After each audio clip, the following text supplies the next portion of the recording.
ஏய் என்னடா அவன் அவனுக்கு பார்த்தா சைக்கிளுக்கு டோக்கன் போடுற மாதிரி காலில் போட்டுக்கிறாங்க டோக்கனு. பிரேம்ஜி வந்துட்டு ஃபீல்டிங்ல நிற்பாரு.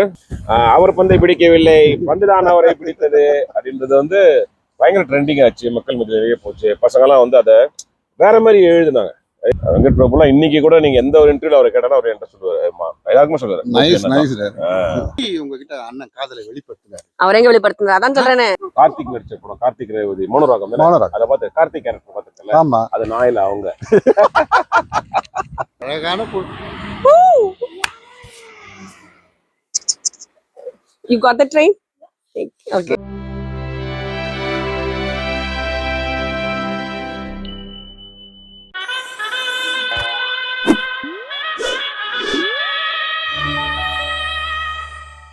ஆனா எனக்கு நல்லா தெரியும், நீங்க வந்து ஒன்லி மெமிக்ரி ஆர்டிஸ்ட் இல்ல இந்த வேற சவுண்ட் பண்றவர் மட்டும் இல்ல, நீங்க ஒரு கிரியேட்டர், படம் இயக்குகிற.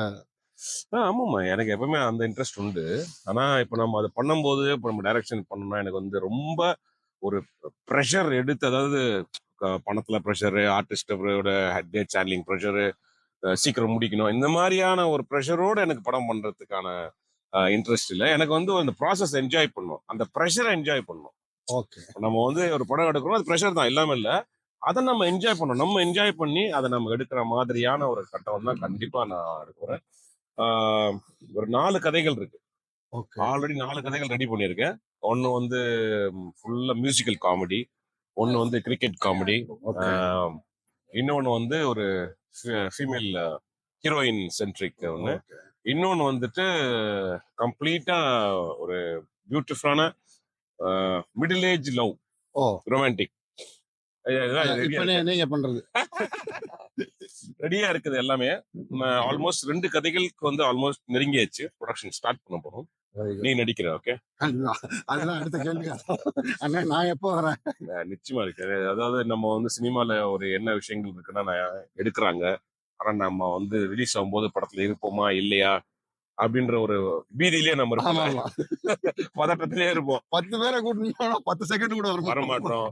நம்ம நம்பி சொல்ல முடியல ஃப்ரெண்ட்ஸ் ஃபேமிலிட்ட நான் இந்த படத்துல வந்து நடிச்சிருக்கேன் அப்படின்னு. ஸோ அந்த மாதிரியான விஷயங்கள் நான் பண்ணக்கூடாதுன்னு உறுதியா இருக்கிறேன். முதல்ல இந்த படம் வந்த உடனே யார் யாருக்கு எவ்வளவு சீன் வேணும் அதை மட்டும் நம்ம எடுக்கிறோம், அதை படத்துல வரணும் அப்படின்ற அந்த மாதிரியான விஷயங்கள்லாம் இருக்கு. ஸோ முதல்ல எனக்கு இந்த படம் எடுக்க ஆரம்பிக்கணும், ஆரம்பிச்சுன்னா நீ அதில் நடிப்பேன். ஆனா இந்த ஃபீல்ட சூஸ் பண்ணணும்னு நினைக்கிற இளைஞர்களுக்கு நீங்க அவங்க எப்படி தங்களை தயார்படுத்தி? ஏன்னா நேரா நடிகர்னால ஒரு ஃபெமிலியாரிட்டி கிடைச்சிருது, பணம் வருது அப்படின்றதுதான் பாக்குறானே தவிர, அதன் பின்னால இருக்க வழிகள் எல்லாம் பார்க்காமதான் நிறைய பேர் வந்து நின்று இருக்காங்க குடம் பக்கத்துல. அவங்களுக்கு நீங்க என்னென்ன சொல்லுவது, எப்படி தயார்படுத்திக்கணும்? இப்போ நம்ம எல்லாம் பாத்தீங்கன்னா, நீயும் சரி நானும் சரி, நம்மளாம் வந்துட்டு லைஃப கத்துக்கிட்டு வந்திருக்கோம். ஏன்னா எல்லாருக்கிட்டையும் போய் வாசல்ல நிக்கிறது, வாய்ப்பு கேட்கறது, அந்த மாதிரி பண்ணி பல அவமானங்களை சந்திச்சு நடிச்ச நம்ம ஃபேமஸ் ஆயிடுவோம். இப்படி எல்லாம் மனசுல பல கற்பனைகளை வளர்த்துக்கிட்டு நம்ம வந்து வாய்ப்பு தேடி அடி வாங்கி சரினா பலார்னு அடி வாங்கி அதுக்கப்புறம் நம்ம வந்துடும். இது ஒரு விதமான ஒரு முயற்சி, இது வேற ஒண்ணு கத்துக் கொடுக்கும். ஆனா இன்னைக்கு வந்து ஜென்ரேஷன்ல இளைஞர்கள் எல்லாமே என்ன சொல்லுவாங்க, ரஷிங் டுவர்ட்ஸ் லைஃப். அந்த லைஃப் வேகமா அவங்க நடக்கணும்ன்றத எதிர்பார்க்கறாங்க. நம்முடைய வாழ்க்கை கிடையாது, நடக்கணும் அவங்க நடக்கணும்னு எதிர்பார்க்கறாங்க இல்லையா? பட் என்ன அவங்க பண்ணலாம் அப்படின்னா, நம்மள மாதிரி போய் லைவா போய் வாய்ப்பு கேட்கறதுக்கு முன்னாடி ஸ்கில் செட் வளர்க்கணும். அவங்களுக்கு டான்ஸ் கற்றுக்கணும், அப்புறம் நிறைய ஆக்டிங் கிளாஸஸ் எல்லாம் வந்துருச்சு, அதெல்லாம் போயிட்டு நடிப்பெல்லாம் கற்றுக்கணும். ஃபுல் ஸ்கில் செட் எல்லாம் வச்சுக்கிட்டு இப்போ வந்து பிளாட்ஃபார்மே அவங்க கிட்ட தான் இருக்கு. நம்மளாம் பிளாட்ஃபார்ம்ல தான் இருந்தோம். இப்போ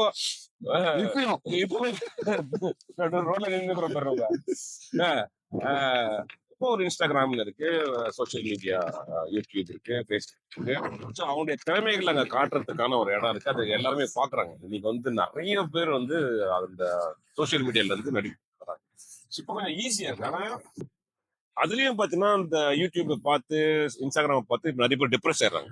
ஐயோ இவன் படம் நல்லா பண்றான், ஐயோ இவனுக்கு படம் இது வசூல் இருக்கு, ஐயோ இந்த பொண்ணு அழகா இருக்கு, அப்புறம் அப்படியே மைண்ட் செட் அப்படிதான். எங்கேயோ ஒருத்தருக்கு 10 லட்சம் ரூபாய் விழுந்தா அவங்களுக்கு ஒண்ணும் தெரியாது, ஆனா பக்கத்து வீட்டுக்காரனுக்கு 10,000 விழுந்தா அவ்வளவு.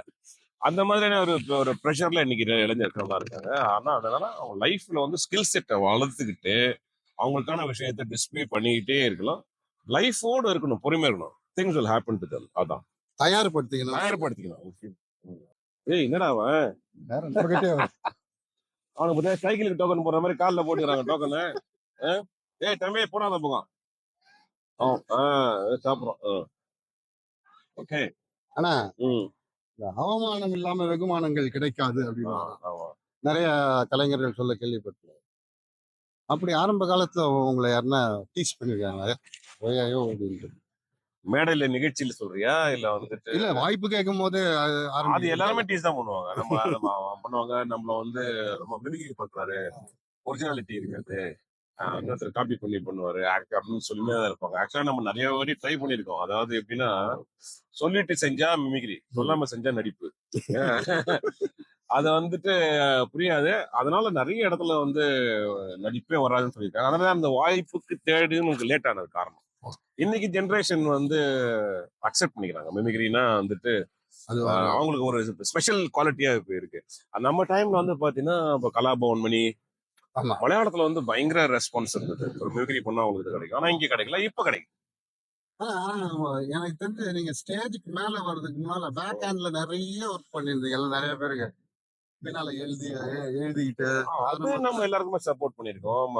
கிரியேட்டிவிட்டியா நம்ம பிடிக்கும். நான் வந்து அட்வர்டைஸ்மெண்ட் ஃபீல்ட்ல ஹெல்ப் பண்ணிருக்கேன், ப்ராடக்ட் பிராண்டிங் ஹெல்ப் பண்ணிருக்கேன், அப்புறம் ஸ்கிரிப்டிங்க்கு நிறைய பேர் ஹெல்ப் பண்ணிருக்கேன். அதெல்லாமே நம்ம பண்ணி தரணும். அதனாலதான் இப்ப நான் வந்து சென்னை 28 போராளி, அப்புறம் நம்ம 1, 2, நான் சிரித்தால் இந்த மாதிரி படத்துல நடிக்கும் போது அவங்க ஒரு பேஸ் லைன் தான் வரும் நமக்கு. மீதி எல்லாம் நானே எழுதிடுவேன். அதுவும் அந்த சென்னை 28 வந்து அமேசிங். அது எந்த ஸ்கிரிப்டோட பண்ணீங்களா? அது உனக்கு கண்டிப்பா சொல்லி அது என்னன்னா ஸ்கிரிப்ட் எல்லாம் கிடையாது. அவரு நம்ம இப்போ வந்து 800 ஒரு படம் ஸ்ரீபதி டைரக்டர். அவரு தான் வந்து வெங்கட் பிரபுக்கு வந்து அவர் வந்து அசிஸ்டன்ட். அவரு தான் வந்து நான் டைரக்ட் பண்ணேன். அவங்க ஸ்டேஜ் போட்டிருப்பாங்க. ஸ்டேஜ்ல நாங்க ஒரு 3 பேர் உட்காந்துருந்தோம். அவரு வந்து சொல்லுவாரு, அண்ணா இந்த மாதிரி வந்து வெங்கட் பிரபு இவரு நம்ம பிரேம்ஜி இறங்கி வர்றாருன்னா அவருக்கு ஆடெல்லாம் வராது. அவர் ஒரு மாதிரி கோணையா அப்படியே நடந்து அப்படியே பேட்டை சுத்திட்டு வருவாருன்னா அதுக்கு ஏதாவது சொல்லுங்க அப்படின்னா நாம என்ன தெரியாது. ஏதாவது சொல்லுங்க. ஆமா ஏதாவது சொல்லுங்க அப்படின்னா அப்படியே யோசிச்சு அதுக்கப்புறம் நிறைய சொல்லுவோம். வேணாம்பாங்க. அதுக்கப்புறம் சொன்னதுதான் இந்தி இடுப்பு அழகன் அவர்கள் இப்போதே நமது மைதானத்தில் இறங்கி கொண்டிருக்கிறார் அப்படின்னு சொல்லும்போது அந்த இது ரொம்ப பிடிச்சது. அப்புறம் வந்து பிரேம்ஜி வந்துட்டு ஃபீல்டிங்ல நிற்பாரு. பேட்ஸ்மேன் வந்து ஒரு முக்கியமான இடத்துல அடிப்போம். அடிச்ச உடனே பார்த்தா பிரேம்ஜி வந்து இப்படி கை நீட்டுவாரு, பால் மாட்டிக்கும். ஆனா அவருக்கு ஃபீல்டிங் வராது. அதுக்கு ஏதாவது சொல்லுங்க அப்படின்னா என்னமோ சொன்னேன். அது எதுவுமோ ஒர்க் அவுட் ஆகல, பிடிக்கல அவங்களுக்கு இல்ல ஸ்பாட்லயே. அதுக்கப்புறம் சொன்னதுதான் அந்த இந்த லைனு, அவர் பந்தை பிடிக்கவில்லை, பந்துதான் அவரை பிடித்தது அப்படின்றது வந்து பயங்கர ட்ரெண்டிங் ஆச்சு. மக்கள் மத்தியிலேயே போச்சு. பசங்க எல்லாம் வந்து அதை வேற மாதிரி எழுதுனாங்க. எப்படின்னாக்கா அவர் லவ் செய்யவில்லை, லவ் தான் அவரை செய்தது. அதுக்கப்புறம் இன்ஜினியரிங் பசங்க எல்லாம் வந்து நான் இன்ஜினியரிங் செய்யவில்லை, இன்ஜினியரிங் தான் என்னை செய்தது. அது மாதிரி 2024 நான் செய்யவில்லை, 2024 தான் என்னை செய்தது. இது மாதிரி இதெல்லாம் ட்ரெண்டிங்கா போச்சு. அப்புறம் பேட்ஸ்மேன் டைனாசர் குஞ்சு போல ஆடிக்கொண்டிருக்கும் பேட்ஸ்மேன் அவர்களே அதெல்லாம். அதுக்கப்புறம் கௌரி ஆண்டி வீட்டு முன்னில இருந்து ஓடி வரும் போலர் அவர்கள் ஆந்திரா மீல்ஸ் ஃபுல்லா சாப்பிட்டு செம்மையா பந்து போறாரு. இதெல்லாம் பயங்கர ட்ரெண்டிங் ஆச்சு. அதெல்லாம் வந்து நம்ம அந்த ஸ்கில் இருக்கிறதுனால இட் வாஸ் அது மேனேஜ் பண்ணிக்க முடிஞ்சது. ஆமா ஆமா. ஆனா நீங்க கிரிக்கெட் ஒரு பால் கூட பாக்கல நீங்க? பாக்கவே இல்லை. பார்த்ததே இல்லை. அது வந்து நீ கரெக்டா கேட்டாது. அதை வந்து வெறும் எண்ணெய் மட்டும் எடுத்துட்டு அதுக்கப்புறம் போய் சீன்ல வச்சாங்க. பண்ணோன்னா அது கரெக்டா மேட்ச் ஆச்சு. அதுலதான் வந்து எல்லாருக்கும் பயங்கர ஆச்சரியம். வெங்கட் பிரபுலாம் இன்னைக்கு கூட நீங்க எந்த ஒரு இன்டர்வியூல அவர் கேட்டாலும் அவர் என்கிட்ட சொல்லுவாரு, எல்லாருக்குமே சொல்லுவாரு. ஆனா நீங்க ஒரு மிமிக்ரி ஆர்டிஸ்ட், நீங்க ஒரு மிமிக்ரிய பாத்துட்டு இப்படி பண்றான், ஆனா இதை நம்ம மிஸ் பண்ணிட்டோம் அப்படின்ற மாதிரி நம்ம சைட்ல ஆமா இங்க சொல்லலாம். மைக்கேல் வின்ஸ்லோன்னு ஒருத்தர் இருக்காரு. அவருடைய பிரில்லியண்டா இருக்கும். அப்புறம் வெஸ் ஹாரிசன், அவருக்குலாம் நீங்க கூகுள் பண்ணீங்கன்னா தெரியும், கிடைக்கும். வெஸ் ஹாரிசன் அவருடைய இதெல்லாம் வந்து ரொம்ப ஒரிஜினலா இருக்கும். அவர் வந்து பாத்தீங்கன்னாக்கா இந்த படிக்கட்டுல இந்த டோர் வந்து சாத்துவாங்க. டோர் சாத்தின உடனே அந்த டோர் நாப் இருக்குல்ல அது கழண்டு விழுந்துரும். விழுந்துரும். அது விழுந்த உடனே அவர் சொல்லுவாரு டோர் நாப் ஃபெல் ஆஃப். ஜனங்க சிரிப்பாங்க. அப்புறம் அவர் வந்து ஜனங்கள்ட்ட கேட்பாரு, what which door knob do you want, do you want brass or plastic அப்படின்னு. ஜனங்க வந்து பிராஸ் அப்படின்னுவாங்க. ஓ யூ வாண்ட் குவாலிட்டி அப்படின்ட்டு அந்த டோர் திருப்பியும் திறந்து மூடி அந்த மூடி கழண்டு விடுற பிராஸ் Brass sound. பித்தளை விடுறதோ அப்படி விழும். அப்புறம் பிளாஸ்டிக் பண்ணுவாரு. அவ்வளவு பெர்ஃபெக்டா இருக்கும். அதே மாதிரி ஒரு மரத்தை அறுப்பாரு, அவரே அறுப்பாரு. கச்சாக் சகா சகா சகா அந்த மரம் விழும். அந்த விழுறது வந்து இது அந்த கட்டையில இருந்து சவுண்டாகி முறிச்சு விழுந்து மொத்த மரம் விழுந்து தூசி பிறக்கிற அளவுக்கு போகும். அதெல்லாம் அமேசிங்கான ஒரு டேலண்ட். ஏன் நம்ம வந்து அந்த மாதிரி வெஸ்டர்ன் டேலண்ட்லாம் அவ்வளவு அதிகமா இருக்கு, அவ்வளவு பெர்ஃபெக்டா இருக்குன்னா அவங்களுக்குலாம் காசு அதிகம். ஆமா, பெர்ஃபார்மிங்க்கு மரியாதையும் இருக்கும். நம்ம ஊர்ல வந்து பெர்ஃபார்மிங்க்கு வந்து இன்னும் அந்த இந்த ஜென்ரேஷன் வரைக்கும் இன்னும் அந்த இது வரல. ஸ்லோவா இப்பதான் மாறுது. ஏன்னா இப்ப ஷோ டிக்கெட் எல்லாம் பாத்தீங்கன்னாக்கா இங்க வந்து நம்ம லண்டன்ல வந்து லயன் கிங்னு போனோம். நமக்கு வந்து ஒரு டிக்கெட்டே 10,000 ரூபாய். ஆனா அங்க பாத்தீங்கன்னா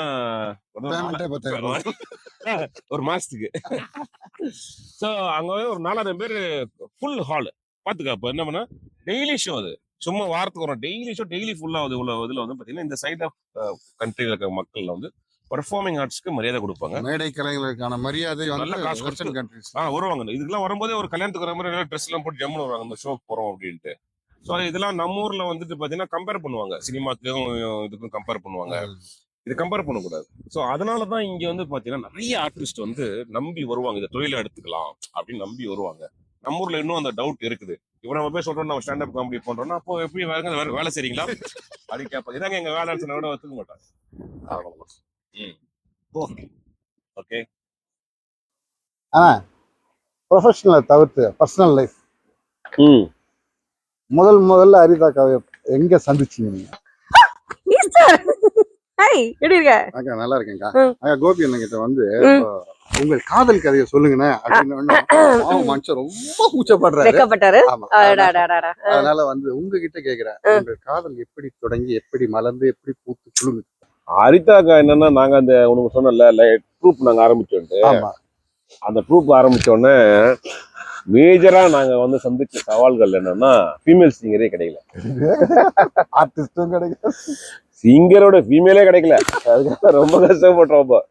அப்புறம் வந்துட்டு ஒரு வாட்டி வந்து ஆடிஷன் அப்படின்ற பேர்ல வைக்கும்போது யாரோ ஃப்ரெண்ட்ஸ் வந்து கூப்பிட்டு வந்தாங்க. ஃப்ரெண்ட்ஸ் மூலியமா வந்தாங்க. இவங்க ரொம்ப ஒரு ஆர்த்தடாக்ஸ் ஃபேமிலி, ஐயர் ஃபேமிலி வந்து பாடினாங்க. பாடும்போது என் ஃப்ரெண்டு சங்கர் எல்லாம் நல்லா இருந்தோம். பாடும்போது ரொம்ப சூப்பரா பாடினாங்க. அப்போ வந்து ஆள் வந்து சுமாரா இருப்பாங்க. தப்பா சொல்றேன், எடிட் பண்ணுங்க. ரொம்ப சுமாரா பண்ணாங்க. ஆனா ஆள் வந்து சூப்பரா இருக்கிறதால நான் ஃப்ரெண்ட் சொன்னேன், மச்சான் எடுத்துக்கலாம் அப்படின்னு. அப்புறம் என்னடா அப்படி சுமாரா பாருங்களே, ஆள் நல்லா எடுத்துக்கலாம். நாங்க வந்து ஆக்சுவலா ஆர்கெஸ்ட்ரால மீட் பண்ணோம். சாதக பறவைகள்ல நான் பாடிட்டு இருந்தேன். எனக்கு முன்னாடி அவர் ஆர்கெஸ்ட்ரா இருந்தார். அவரும் சங்கரும் தான் ஆரம்பிச்சாங்க அந்த ஆர்கெஸ்ட்ரா. பயங்கரமா வாசிப்பார், வாயிலே வாசிப்பார். அவர் வந்து அந்த ஆர்கெஸ்ட்ரால ஸ்டாண்டப் காமெடி பண்ணிட்டு இருந்தாரு. நான் என் லைஃப்ல பார்த்த முதல் ஸ்டாண்டப் காமெடியன் அண்ணா தான். நான் வந்து மிமிக்ரி பண்ணுவேன்ல, அப்படியே பண்ணும்போது நான் பெருசா எல்லாம் எதுவும் லவ்ல பண்ண மாட்டேன். நம்ம ஆல்ரெடி போறோம் அதில் ஒரு 4-5 பொண்ணுங்க ரிஜெக்ட் பண்ணது. அதனால 6வது பொண்ணு ரிஜெக்ட் பண்ற பேட்ல நான் பாட்டு போறோமா நம்ம தொழில் அப்படியே பார்த்துட்டு. அவங்களுக்கு வந்து ரொம்ப மேல அப்படியே என்னடா இது குவைட்டா வரான் போறான் கலக்கிறான் அப்படின்ற ஒரு விஷயம் நம்பிட்டாங்க. நம்பி இம்ப்ரெஸ் ஆகி அவங்க தான் என்ன ப்ரப்போஸ் பண்ணாங்க. You got the train? எப்படி உங்ககிட்ட அண்ணன் காதலை வெளிப்படுத்தினாரு? அவர் எங்க வெளிப்படுத்தினார்? அதான் சொல்றேனே, அவர் வெளிப்படுத்தினார். அதெல்லாம் வந்து வெளிப்படுத்த நான் பார்த்தேன். ஆள் நல்லா இருக்காரு, நல்ல டேலண்டா இருக்காரு, நம்ம கேட்ட ஆளா இருப்பாரு அப்படின்னு யோசிச்சு நானே தான் போய் ஐ லவ் யூன்னு சொல்லினேன். அந்த சம்பவத்தை சொல்லுங்க. அது வந்து அது ரொம்ப பெரிய அடி சொல்லும். கார்த்திக் நடிச்ச படம், கார்த்திக் ரேவதி மோனோராகம், அதை பார்த்து கார்த்திக் கேரக்டர் பார்த்துக்கல, அது நாயில அவங்க. அது வந்து ரொம்ப பெரிய சம்பவம். நான் போய் வந்து முதல்ல அவருடைய எங்க வேலை செய்யறாரு, அவங்க வீடு எங்க, குடும்பம் என்ன, பர்த்டே என்ன, இதெல்லாம் நான் வந்து அப்படி ஆராய்ஞ்சு கண்டுபிடிச்சு கண்டுபிடிச்சு அவங்க ஆபீஸ்க்கு போன் பண்ணி முதல்ல பேசுவேன். சும்மா எப்படி இருக்கீங்க, நல்லா இருக்கீங்களா, அதெல்லாம் இல்ல, அப்படிலாம் அதெல்லாம் கிடையாது. அதாவது நம்ம இம்ப்ரெஷன் கிரியேட் பண்றோமா, இது பசங்க பண்ணுவாங்களா, அது அப்படியே நான் பண்ணேன். அப்படியே நீங்க ரிவர்ஸ்ல நடந்து ஃபோன் பண்ணி ஆபீஸ்க்கு ஃபோன் பண்ணி பேசுறது, எப்படி இருக்கீங்க, நல்லா இருக்கீங்களா, என்ன பண்றீங்கன்னு கேக்குறது. அப்புறம் பர்த்டே கண்டுபிடிச்சு பர்த்டேக்கு விஷ் பண்றது, அந்த மாதிரி சர்ப்ரைஸா விஷ் பண்றது, அந்த மாதிரி பண்ணிட்டு அப்புறம் பார்த்தேன் ஓகே இது கொஞ்சம் நல்ல பையனா தான் இருக்கா, வேற எந்த ஃபிகரையுமே நம்மளே பார்க்க மாட்டான், வேற எந்த ஃபிகரையும் பார்க்க மாட்டான். சரி ஓகே இது வந்து நமக்கான கரெக்டான பீஸ் அப்படின்னு சொல்லிட்டு நான் என்ன பண்ணேன், நான் தான் ப்ரப்போஸ் பண்ணேன். ரொம்ப அப்படி லவ் லெட்டர் எல்லாம் எழுதி ரெட் ரோஸ் எல்லாம் வச்சு அவர்கிட்ட இப்படி கோபி அப்படின்னு கொடுத்தேன். கொடுத்தா மனுஷன் என்ன பண்ணணும், இப்படி கையெல்லாம் பிரிச்சு பார்த்து என்ன பண்ணல, ஐயோ முள்ளு குத்திடுச்சுமா அப்படின்னு போட்டாருப்பா. எடுத்து குத்துனாலும் பரவாயில்ல, நான் திருப்பி எடுத்து கொடுத்து கையில அமுக்கி இந்த வீட்டுல போய் படிங்கன்னு சொல்லி அமுச்சு விட்டேன் லவ் லெட்டர். அப்படியே சும்மா சந்து மணி நின்று இருப்பாங்க. ஹலோ தம்பி எங்காங்க எங்க போறீங்க? இல்லைங்க மேடம் ஆபீஸ் போறேன். இங்க வந்து பார்த்துட்டு ஐ லவ் யூ சொல்லிட்டு போங்க. ஓகே, கூட ஒரு 4 பொண்ணு நின்று இருக்கோம் ஆபீஸ் வாசல்லே நின்று இருப்பாங்க. ஆமா நிஜமாவே தான் அப்படிதான் இருந்தாங்க. லவ் லெட்டர் கொடுத்துட்டு நானும் வந்து படிச்சுட்டு ஏதாவது சொல்லுவாருன்னு பார்த்தா ஒண்ணுமே சொல்லல. ஒன்னும் ரிப்ளை இல்ல, ஒண்ணுமே ரிப்ளை இல்ல, டொம்முன்னு இருக்கு. ஒண்ணுமே இல்ல. அப்புறம் நம்ம வந்து ஒருவேளை படிக்க வரலையோ அப்படி ஒரு டவுட் நமக்கு வந்தது. சொல்ல முடியாது இல்லையா? அதனால என்னடா அந்த மனுஷன் ரிப்ளை பண்ணல அப்படின்னு அப்புறம் அவரை கூப்பிட்டு நான் நிறைய கேட்டேன். கோப்பி என்ன ஐ ப்ரப்போஸ் பண்ண லெட்டர் கொடுத்தேன், ஒண்ணுமே சொல்ல மாட்டேன்னு. எனக்கு இதெல்லாம் இன்ட்ரெஸ்ட் இல்லாம முடியாதுன்னா நம்ம வந்து அப்படிலாம் கிடையாது. ஒண்ணுல குறி வச்சுட்டோன்னா வச்சதுதான். நம்ம வந்து அதை வந்து பிடிக்காம விடுறது இல்லை. ஸோ அப்படி இப்படி துரத்தி எப்படியோ சம்மதிக்க வச்சு லவ் பண்ணி கல்யாணம் பண்ணி இது எங்களோட 29வது வருஷம் ஆஃப் கல்யாணமா. ப்ரப்போஸ் பண்ணி 31 வருஷம் ஆச்சு, கல்யாணம் 29 வருஷம் ஆச்சு. ஆனா என்னமோ இப்போ நேத்துக்கு நடந்த மாதிரி தான் இருக்கு. அப்புறம் தான் ஒரு டைம்ல ஓகேன்னு சொல்லி இதான் எங்க லவ் உடைய கதை சுருக்கம். எப்படின்னா லைஃப் இவ்வளவு தூரம் நீங்க எத்தனை வருஷம்? 25 வருஷம்? 29. 29. நம்ம அயர்லாந்துல இருந்து வந்து இப்போ நம்ம 29. நாங்க 2 வருஷம் லவ் பண்ணிருந்தோம். ஆக்சுவலா வந்து 31. இப்ப கூட நீங்க வந்து ஏதோ இப்ப கல்யாணம் பண்ணி ஏதோ ஹனிமூனுக்கு வந்திருக்க மாதிரி தான். எப்பவுமே ஹனிமூன் தான், அப்படிதான் இருக்கணும், அப்பதான் ஜாலியா இருக்கும். இது நிறைய யங்ஸ்டர்ஸ்க்கு வந்து நீங்க ஒரு எடுத்துக்காட்டா இருக்கீங்க. ரொம்ப தேங்க்ஸ் உங்க கதையை சொன்னதுக்கு. நீயும் ஜமுனாவோட ஒழுங்கா இதே மாதிரி இருக்கணும், புரியுதா? இருந்துதானே ஆமா.